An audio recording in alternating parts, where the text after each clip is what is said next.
Sometimes life creates circumstances for us that feel completely unbearable. They just can't be tolerated. If you or someone you know is living in this kind of circumstance, is suffering from very severe depression or anxiety, and is thinking of or speaking of committing suicide, please know that there are resources that can help alter the circumstances without having to resort to the final solution of destruction of yourself. One such resource is the Trevor Project. It's a foundation for gay and lesbian teenagers, particularly who are considering committing suicide. Check out their website at thetrevorproject.org. TrevorProject.org. You can also call the Trevor Project. They were originally set up as a hotline, and they always have people who are trained and have abundant resources who will just listen to you and maybe offer you a few resources that might help your circumstance. Their hotline number is 866-4U-TREVOR. That's 866-488-7386. The information will be posted in the text beside this video.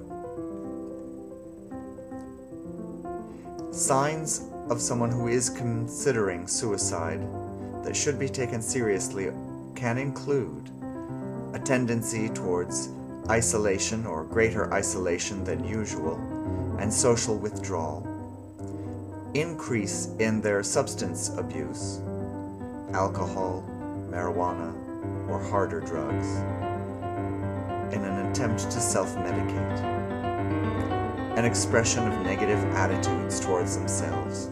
They just don't think they're attractive. They don't like themselves. They seem to downplay themselves to an excessive degree. An expression of hopelessness or helplessness. A loss of interest in their usual activities. Giving away of their valued possessions. An expression of a lack of future orientation, such as, "It won't matter soon anyway," "Oh, I guess it doesn't matter," as though there will not be a future.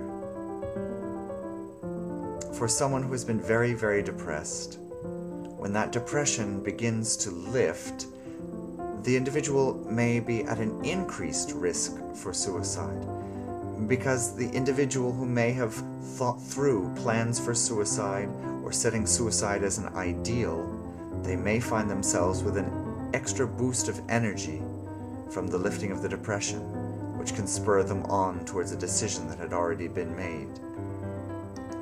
If you suspect that you or someone you know is at risk for committing suicide, there are things you can do, even in conversation with them. Here are some of them. The first is to listen. Just listen to them. People who are suicidal frequently feel that no one understands them, no one can appreciate their situation, that they're not taken seriously, and if you just listen to them, that you can help to alleviate that sense of isolation. Accept the person's feelings as they are, as they express them. You don't need to fix anything. You don't need to adjust them. You don't need to uplift them. Just listen to the person express their feelings. Sometimes things just do really suck. So let them feel how bad they suck. Don't be afraid to talk about suicide directly. You will not be putting any ideas into the person's head. There's no point in beating around the bush. If it's about suicide, it's about suicide. It may, in fact, be dangerous to avoid talking to the person directly about it if they are indeed suicidal. Ask them if they've developed any kind of plan for a suicide. One of the signs of a serious person about to attempt suicide is if they've actually planned it out. Remove anything dangerous from the person's home if you're able to. Guns, knives, anything that might be used to commit suicide.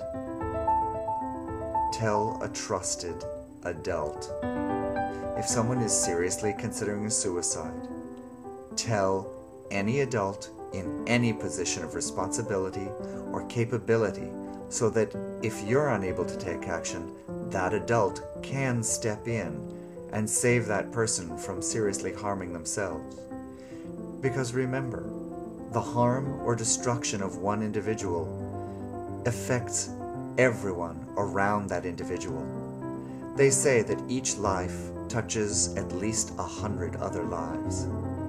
That's 100 other lives that could be brought low by the loss of someone they knew.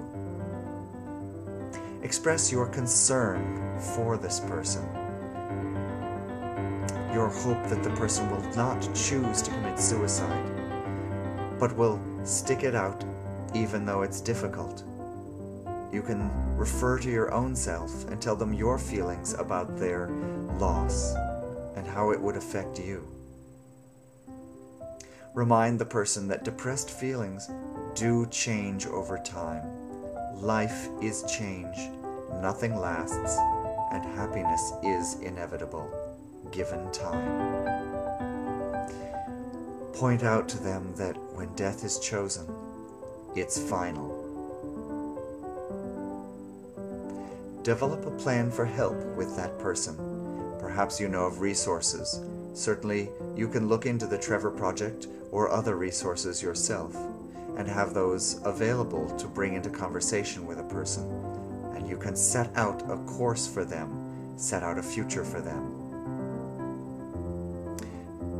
If you can't develop a plan, and if suicide does seem to be imminent with this person, call for help immediately. You can call 911, and you or that person can go to any local hospital emergency room. Really, all it takes is doing anything you can think of to stop the person from carrying out their plan to commit suicide. Again, whether you're contemplating suicide or whether you know someone who's contemplating suicide, check out resources and be at the ready to supply yourself or this person with those resources. I highly recommend the Trevor Project. That's 866-4U-TREVOR. You can always leave me a message if you have any questions here on YouTube. I check it as often as I can. And if there's any way in which I can offer you resources, I'd be happy to point you in the correct directions. Remember, you can't be ugly because you are real. It's okay for life to suck. Courage is not about having a perfect life. Courage is not living without fear and anxiety. Courage is living with fear and anxiety and choosing the highest path, regardless.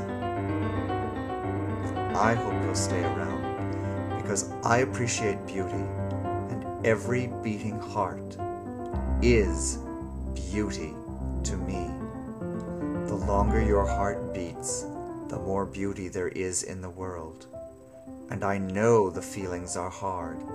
I've had some of the hardest feelings in my own life. And I tell you from my own experience that with time and a little effort, things always change. Happiness is inevitable.